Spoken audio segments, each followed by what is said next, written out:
Hello again. On va faire l'exercice de diagonalisation à proprement parler. Donc l'exercice que la prof avait donné en classe en cours d'écologie, bloc 2, c'était celui-là. Je reprends à partir du syllabus. Dans le syllabus, on commence à la page 43 et ça va correspondre aux slides 129 à 150 pour ceux qui travaillent sur les slides. Donc ici, on a compris la notion de groupe écologique, enfin je dis groupe écologique, pardon, d'association végétale, ça n'a rien à voir avec la notion de groupe écologique, pardon, la notion d'association végétale, et c'est ça qu'on veut mettre en évidence en diagonalisant nos données. Ici, on a un tableau de données qui est un tableau brut.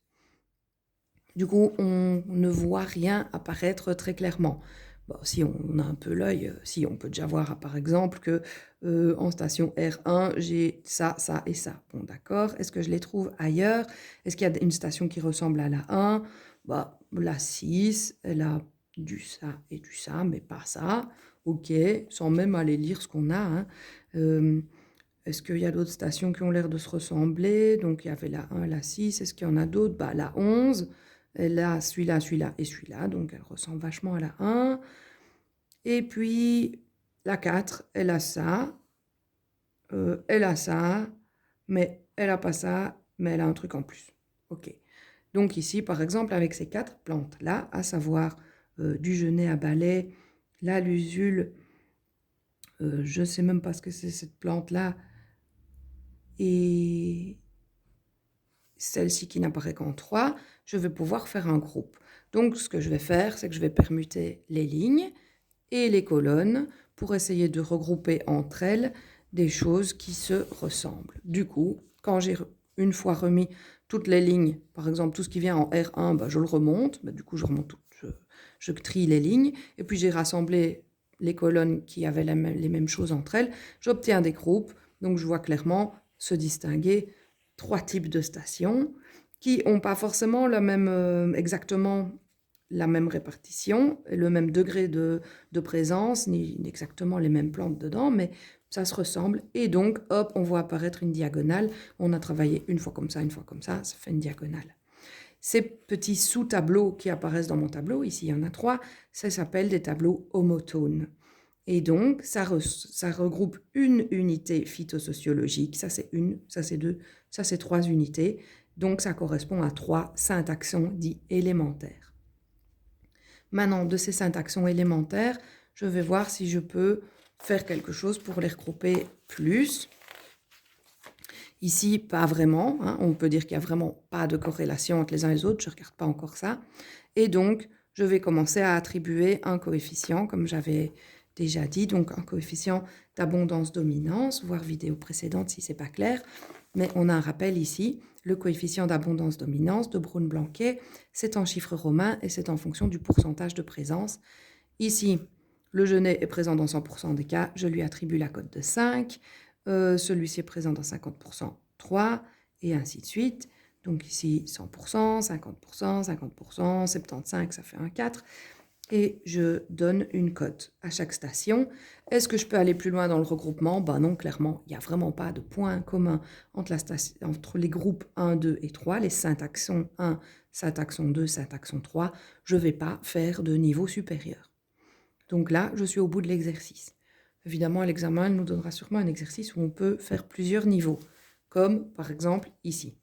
Ici, j'avais trié mes trucs, j'ai obtenu des syntaxons. Est-ce que je peux dire qu'il y a des groupes qui se ressemblent? Ben oui, en premier, je me dis, tiens, groupe 3 et 4, ils ont quand même 1, 2, 3, 4, 5, 6 et 7 plantes en commun. 7 sur 7, 7 sur 10, on peut dire qu'ils se ressemblent. Pouf, je refais un groupe avec juste eux deux. Ça donne ça. Donc ici, je prends la catégorie 3 et 4 et je vais refaire un groupe avec. Donc je regarde comme ça. De 3 à 4, c'est présent dans 100%, je redonne une cote de 5. 100%, 5, 100%, 5, 5, 5, 5, 50%, cote de 3. OK?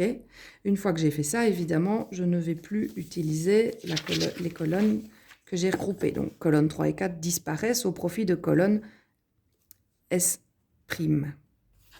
Maintenant, entre colonnes S1, S2 et S', est-ce que je peux encore regrouper des choses? Ben oui, il y a quand même encore 2 plantes qui apparaissent dans tous les groupes. Et donc, je vais regrouper encore une fois. Ici, ça apparaît dans 100%. Je redonne une cote de 5. 100%, code de 5. Un tiers, code de 2. Un tiers. Et tout le reste, c'est un tiers. Donc, tout le reste, c'est des codes de 2, puisque ça correspond à 33% entre les trois groupes. Et ceux-ci correspondent à 100% entre les trois groupes. Du coup, là, j'ai créé 3 niveaux. Le niveau normal, le niveau prime et le niveau seconde, qui reprendra donc le S1, le S'1 et le S1 et le S2. Et quand j'ai fini avec mes 3 niveaux, normalement, je vois apparaître des associations végétales qui sont présentes partout et des végétaux qui ne sont pas présents partout. Tout, petite pause. Hop, du coup, pour l'exercice qu'elle nous avait donné à faire chez nous, c'est le même délire. Donc, on a une liste de plantes ici et 10 stations.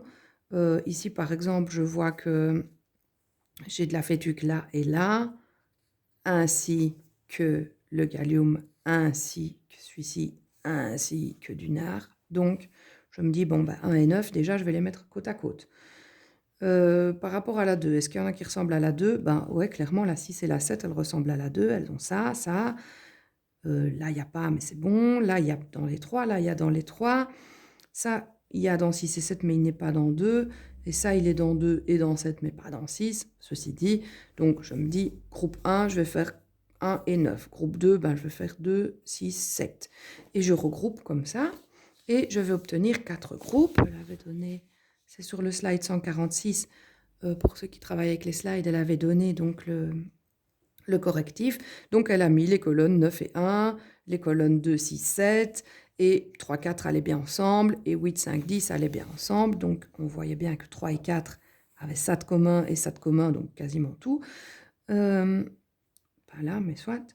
Et les colonnes 5, 8 et 10 avaient toutes du rumex, avaient toutes de la fétuque, de la pimprenelle, et donc on voit que quand même ça apparaît assez clairement, quoi.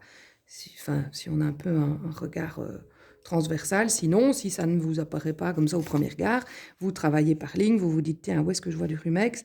Il y a 3 groupes qui se distinguent, et après, je vais voir verticalement dans ces 3 groupes-là, tac, tac, tac, est-ce que j'ai d'autres choses communes?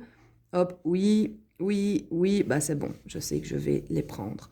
Et puis j'avance. Ici, par exemple, la deuxième plante, je la vois à 3 endroits. Peu importe si je ne connais pas les noms latins, peu importe si je ne sais même pas ce que c'est ces plantes, je peux travailler bêtement, juste en regardant présent, pas présent. Je vois que le groupe 2, 6, 7, et puis est-ce qu'il y a d'autres points communs? Oui, oui, oui, oui, oui.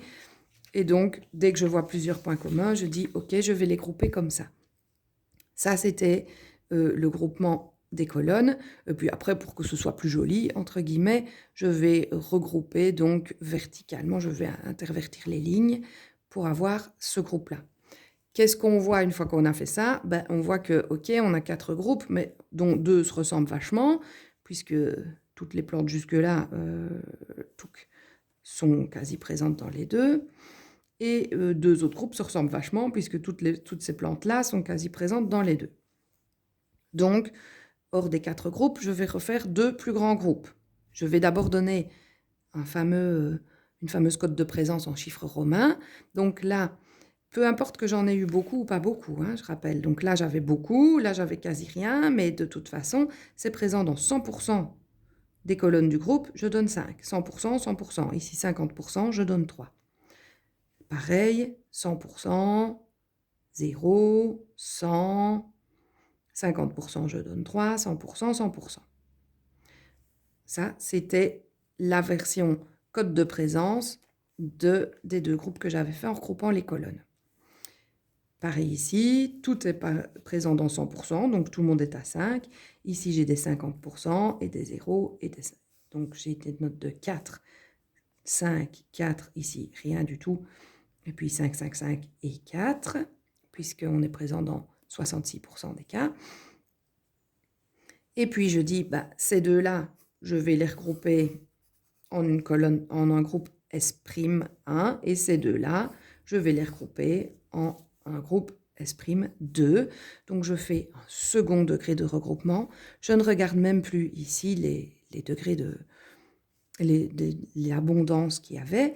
Je regarde que dans ces deux groupes-là, c'est présent dans 100%, je remets un 5. C'est présent dans la moitié, ça passe à 3. C'est présent dans 100%, je remets un 5. Donc, peu importe ce qu'il y avait, j'aurais eu 1, 2, 3, 4 ou 5. Ce que je regarde, c'est oui, non. Donc, peu importe les chiffres, on ne s'occupe plus. C'est pas quantitatif dans le sens on s'en fout de quel chiffre on avait. C'est binaire, il y avait pas. Là, il y a, ça fait 5. Là, il y a pas, ça fait 3. Là, il y a, peu importe que ce soit pas le même chiffre, ça fait 5. Oui, oui, 5. Non, oui, 3. Non, oui, 3. Ici, pareil. Oui, non, 50%. Oui, non, 50%. Oui, oui, 100. Oui, oui, 100. Oui, oui, 100. Oui, non, 50%, et ainsi de suite. Et donc, j'ai refait des groupes plus grands. Est-ce que je peux rassembler ces deux groupes-là? Ben non, clairement, ils n'ont rien en commun. Donc, on est arrivé au bout de ce qu'on pouvait rassembler. Et donc, on a ici des groupements végétaux qu'on a juste triés. Là, on a ce qu'on a appelé les associations végétales. Et là, on a ce qu'on a appelé les alliances. Je rappelle aussi que dans le syllabus, il y a des suffixes caractéristiques pour les associations, pour les alliances, pour les groupes, les sous-groupes, et qu'on doit connaître les types de suffixes pour les ordres, pour les classes et tout ça. On ne doit pas forcément savoir, savoir qui va où. On ne doit pas connaître par cœur les groupements et les associations et les alliances, mais on doit savoir quel suffixe correspond à quel niveau.